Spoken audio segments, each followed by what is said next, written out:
Hi, this is Sweet Life and I'm Natasha, back at it with a review and discussion of Se7en. Se7en is a 1995 film about two homicide detectives investigating a series of gruesome murders. Detective William Somerset, played by Morgan Freeman, is just a week away from retiring and is transitioning his work to Detective David Mills, played by Brad Pitt. They find that an unnamed murderer has begun a series of gruesome murders, with each victim selected due to their exhibiting one of the 7 deadly sins. The film is undoubtedly a police procedural, but as the murders and investigation unfold, there's also a philosophical and psychological discussion about society and its changing values. Set in an unnamed large city, Somerset has grown tired of the city and his job's inhumanity. Meanwhile, Mills has recently transferred to the city and sees his new role as an opportunity to make a name for himself. Somerset is an older and very experienced detective, but he's burnt out from the grind of witnessing the barbarism of people as he investigates murders. He's looking to get away from the job in the city as he escapes to his home out in the country. It sounds like he's very good at his job, as the captain laments his leaving and tries to talk him out of retiring. When the film opens, Somerset has a week left before his retirement date and has anticipated spending the time wrapping up his work. The captain talks him into investigating one last murder, which turns out to be the first in a series of murders. He thinks that a challenging case might be just the thing to make Somerset reconsider retiring. The captain would like him to stay on to complete the case, would actually just like him to stay on in general, but Somerset is pushing back against this as he's ready to move on, or so he thinks. Mills is a younger, brash detective. He's excited to get out there and make a name for himself. With this, the two detectives are worlds apart, with regards to age as well as their perspective and outlook on things. Somerset is kind of tired of all this, while Mills is excited to dive into this more deeply. At first, it seems to be a single murder, as it's not immediately clear that this is a series, though Somerset does seem to have a hunch that this is just the start of something, and as the murders begin to pile up, it confirms his beliefs. These murders aren't just murders. This isn't someone just, shooting or stabbing another person, which is terrible in and of itself. The person committing these murders is taking their time to torture their victims, and is killing them in very different but gruesome and inhumane ways. The intent behind these killings isn't just to murder the person, but to kind of enjoy, to relish in taking part in the actual murder. As they investigate, it becomes clear that the murderer is leaving messages for them, communicating with them. He actually writes the name of the applicable deadly sin on a wall or some surface at each murder scene. He also leaves behind quotes from books. This gives Somerset the idea to visit the library and dive into books about the 7 deadly sins to get a better understanding of the murderer and his motivations. He also encourages Mills to read books, as they might offer insight into the killer.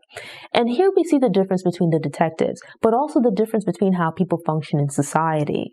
Somerset moves ahead slowly and methodically, taking his time to think and figure things out. Mills constantly complains about how slowly things are going and is frustrated by the lack of progress despite this unfolding over the course of just a few days. He's action-oriented and lacks the patience to think rather than just do. The two detectives have different approaches to investigation. Somerset goes to the library and spends the night poring over books, and we see that this is something he's done in the past as well. Mills can't even take the time to read the books. Instead, he reads Spark Notes. He doesn't even buy the Spark Notes for himself. Instead, he has someone else pick up the summary guides for him. Spark Notes gives you the breakdown of various classic books and plays, right? But it's not the same level of detail as like actually reading the book. And for his purposes, it wouldn't really be useful because you need to be able to read the specific words to not paraphrasing, right? You need to be able to fully break down and understand whatever message the murderer might be trying to convey, whatever their thought process might be. Reading Spark Notes, it summarizes the content, and some of the analysis has already been done for the reader, but you're not getting the full story, so you wouldn't be able to make your own interpretations. Rather, it's like whoever wrote the Spark Notes, their interpretation. It would allow you to read someone else's thoughts, but you wouldn't have the information needed to form your own. So here you have one detective is willing to put in the time to be patient, diligent while trying to solve this crime. Then you have the other one who's more concerned with getting things done rather than thinking about what needs to be done and how they get done. Se7en is in part about a serial killer, but we don't actually see any of the murders being committed. Instead, we just see like the grisly aftermath. And it's not until like the last maybe half hour of the film when the killer is actually revealed. But up to that point, while the movie is certainly about these two police officers investigating the series of murders, about like the nature of the killer's crimes and his motivation, right? There's also a lot of discussion about society in general. With regard to Somerset, a large part of why he's retiring is that having seen so much violence and destruction, really the worst aspects of humanity, he's tired of it. He lives in the city where he spends a lot of time, and due to the nature of his job, he sees a lot of this inhumanity.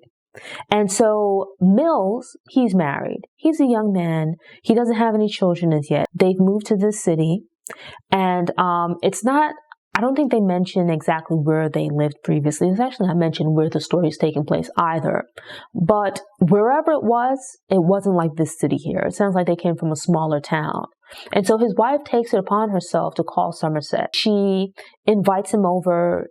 She introduces herself, and the two of them actually end up hitting it off, right? They have a one-on-one conversation while she's cooking, right? And while Mills is making himself comfortable, takes a shower, gets dressed and whatnot. And so during this time, it gives Somerset and Mills' wife a chance to talk.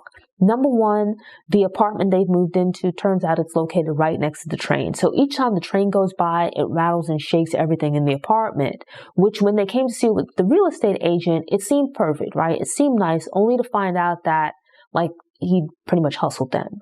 And so now they're stuck with this apartment that becomes uncomfortable every few minutes. And it's like, I think for anyone, that would be like a bad first impression. Here it is, you're moving to this new city, there's some uncertainty, it's different from what you're used to. And one of the first experiences you have, as a matter of fact, in what's supposed to be a house, right? Your place of refuge, a haven from the world outside, it's this place you move into and it shakes every few minutes, right? So you have the physical discomfort out in the world. And then even at home, you can't really get comfortable. The very place that they're living is an example of humans being unkind to other humans.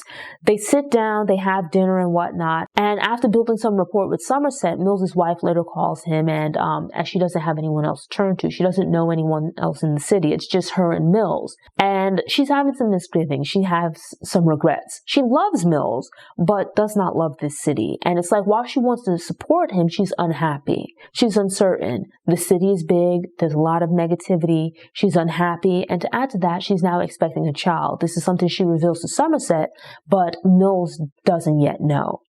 And so she's having some misgivings about bringing a child into such a world, and not just into such a world, but into such a city. Somerset reveals that many years ago, when he was in a relationship, his girlfriend became pregnant.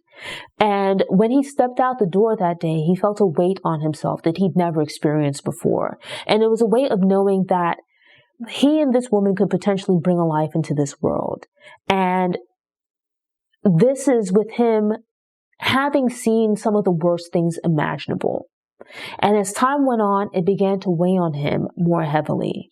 And basically, he just couldn't go through with it. It sounds like he ended up talking her into getting an abortion. It's a decision that he regrets, as looking back over his life, and despite knowing everything that he knows of the world, it was the right decision for him at the time.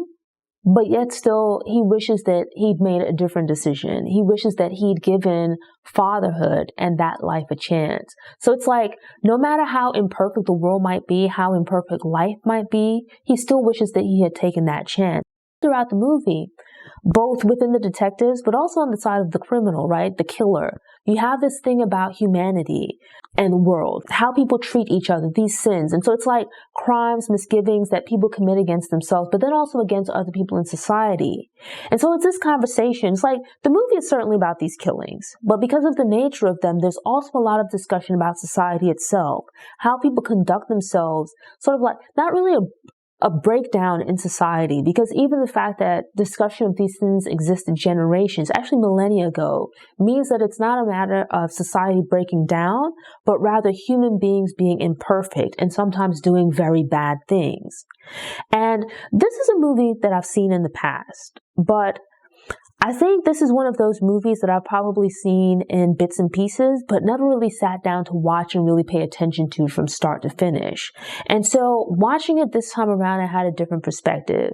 I actually completely disliked Mills. I thought that Somerset's character was, I liked him. I liked how cool and patient he was. I found myself getting really annoyed by Mills. To be quite honest, I like detective films, police procedurals and things like that, but I feel like the Mills character, I was a kid, so I didn't see the movie when it came out because I would have been like very young.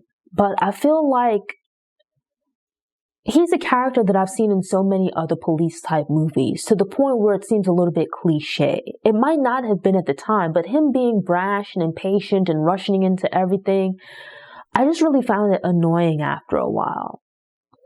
To a degree, they hunt down, figure out who the murderer is, but they don't actually catch him. He actually turns himself in. And so with that, you then have this great reveal, right? Which it's like a nice little touch that I thought that, when they're at one of the crime scenes investigating, there's a reporter there who you would question, like, in the midst of this investigation taking place, right? They've just began looking through the crime scene and whatnot, and you have this reporter there who's like just completely out the norm, and it turns out that he's the killer, right? We don't really see his face or anything like that. We hear his voice. We know that he's there. They figure out later on that this guy who somehow managed to pop up at the murder scene was actually the murderer. But as I said with Mills actually in his anger at this person being there lashes out and kind of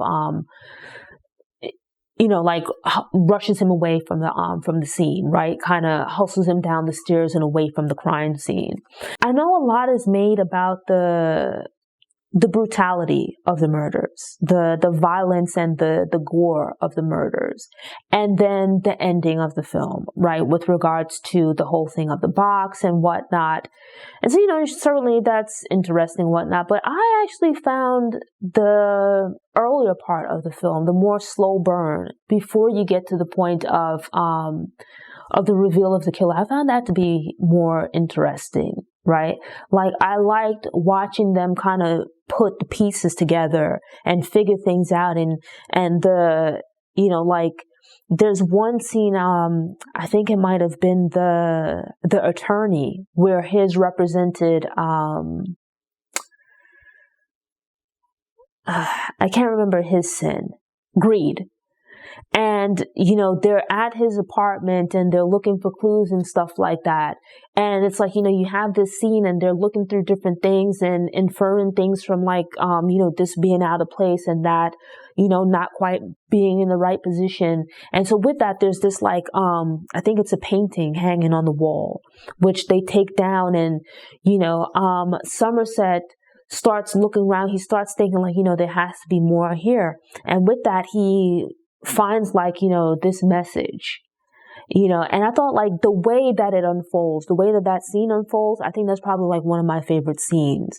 I really like the investigative side of the movie. And another scene that I actually found quite telling is that throughout the film, you have it that Somerset is very patient, right? He takes his time with things. He's a person that thinks before taking action.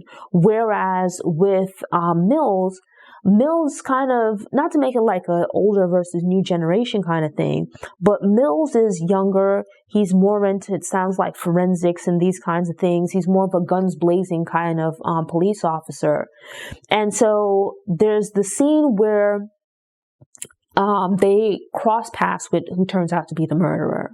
Right. And so Mills takes off chasing after him and, almost ends up getting killed in the process, right? Because the murderer is able to double back on him and holds a gun, I think holds a gun to his head and stuff like that. And the murderer ends up running off, right? Leaving him be he could have very well been killed in that moment, but it's just by I guess the murderer showing him a bit of mercy that he survives. And so there's this thing of him, his impatience, his recklessness puts him in danger. And so you have that moment where it's his recklessness, his rushing into things almost results in him being killed by the murderer. But then later on, towards the end of the film, you have this iconic scene where, the murderer, who turns out to be Kevin Spacey, drives them out to the middle of nowhere. He's timed it for this delivery truck to arrive with what turns out to be Mills's wife's head. Gruesome stuff, right? Terrible. And it's this other instance where pretty much he just has such a great read. John Doe is the character's name. He just has such a great read on Mills that he knows how to goad him. He knows what to do to get him to react, to the point where it's like he plans it down to pretty much the minute how all of this is going to come together, right? Where it's like basically he's going to be a murderer and a victim with regards to himself, right? Where his sin is envy. But he has such a great read on Mills, has really a great read, though it's very skewed and he has tremendous mental issues. He has such a great read on people and society, their motivations and things like that, that he knows just how to manipulate Mills, right? And I think it's telling that the way he goes about committing this final murder is by getting Mills involved, right? He doesn't do anything to try to activate Somerset because I don't think he'd be able to manipulate Somerset in that way. I don't think he'd be able to get Somerset to take the bait. Instead, he recognizes that Mills is this person, very lacking in self-control, very easily manipulated, very easy to action, to anger and things like that, that he knows just the right buttons to push with him. And so I thought that was like another interesting thing. Not so much the final scene, like as far as like the violence of it, but what it says, like the psychological aspect of it, right? Him being able to so manipulate Mills in this way, that here it is, you consider yourself to be this great detective, or you're trying to build a career and reputation for yourself as a great detective, but I make it where you're not the one that catches me, right? I take that away from you. Actually, at the very moment when you're on the brink of capturing me, I am able to pretty much push you on your knees and almost kill you, but decide not to. I decide to let you live. And then I don't allow you to catch me. Rather, I come and turn myself into you because I think you're taking too long. And if that's not enough, to add insult to injury, I am then going to give you an out. I am going to so manipulate you into helping me kill myself, right? So it's like I've committed all of these crimes. I've manipulated everything along the way because I have such an understanding of people, their motivations, society, and things like that, to the point where it's like every step of the way, I've been manipulating you as well. And so I know a lot is made about like, the whole thing with the box and whatnot. And it's like, fine, that's whatever. But what I found more interesting about the John Doe character is the way how he's able to manipulate Mills throughout the film. I thought that was like, I found the writing, right, and having that manipulation take place throughout the film, like these little touch points, like once he seemingly picks up on Mills and that they're kind of like hunting him down, like he's kind of got Mills' number and uses that to then manipulate him throughout the rest of the film, right, to where it's like Mills thinks that he's tracking this guy down, but it's like this guy's got his number, has him completely figured out, and is moving him from place to place to place. I thought that was like just genius, the way that came together. And it's like you don't really see it and get a full understanding of it until like the last few minutes of the film, that he's so manipulated Mills, right? Like Somerset also understands Mills. Somerset takes his time and figures out the killer and stuff like that. The killer doesn't really try Somerset, right? He focuses in on Mills and is able to manipulate him, is able to get him to pretty much do his bidding. And I thought like that, certainly there's like, the reveal of who the killer is, but I thought even more interesting was the reveal at the end, where not so much the head in the box, but rather this manipulation of Mills throughout the entire film. So I thought that was incredible. I think that's like the high point of the film for me. That's like what makes the film for me, more so than like the violence and gore and stuff like that. And so with that, I think this is an incredible film. Like if you like horror movies, sure, you can check it out. You'd probably enjoy that side of it. But I thought like the psychological aspect of it, the commentary about society, I thought that was like even more interesting, and I enjoyed that. So definitely a film that I think you should check out. Thanks for tuning in. To ensure you don't miss any episodes, subscribe to the channel, click the notification bell, and check out my movie review playlist. Go ahead and click that thumbs up button if you like what you saw, and go ahead and share it on social media.